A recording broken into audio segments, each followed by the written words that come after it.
Hello to everyone, welcome to my channel Beauty Tips. انسان کی حقیقی آزادی کا اعلان.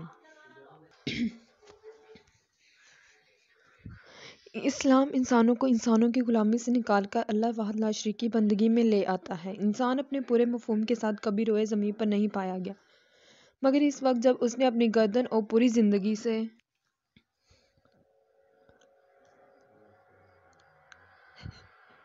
انسانوں کی زندگی کا جو تار پھینکا، اس کا ضمیر انسانی تسلسل سے آزاد ہو گئے. اسلام ہی وہ دین ہے جو تشریع اور حاکمیت کے تمام اختیارات کو صرف اللہ کے لیے مانتا ہے. اللہ کے بندوں کو انسانوں کی غلامی سے نکال کر اللہ کی غلامی میں لے آتا ہے. انسانوں نے روئے زمین پر قانون سازی اور حاکمیت کے لیے جتنی ایسی تنظیمیں قائم کی ہیں،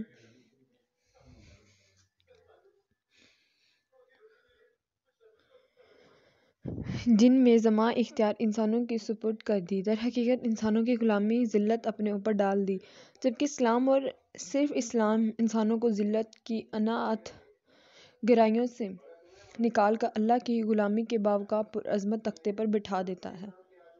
یہ انسان کی حقیقی آزادی کا اعلان ہے، یہی انسان کے ظہور کا اعلان ہے.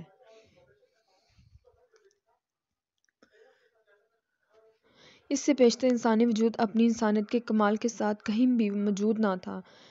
ربیع بن عامر جو لشکر اسلام کے قائد تھے، جب سپہ سالار کے پاس قاصد بن کر گئے تو اس نے پوچھا، تمہیں یہاں تک کیا شے لے آئی؟ آپ نے فرمایا، ہمیں اللہ نے بھیجا اور اس مقصد کے لیے بھیجا کہ ہم بنی نوح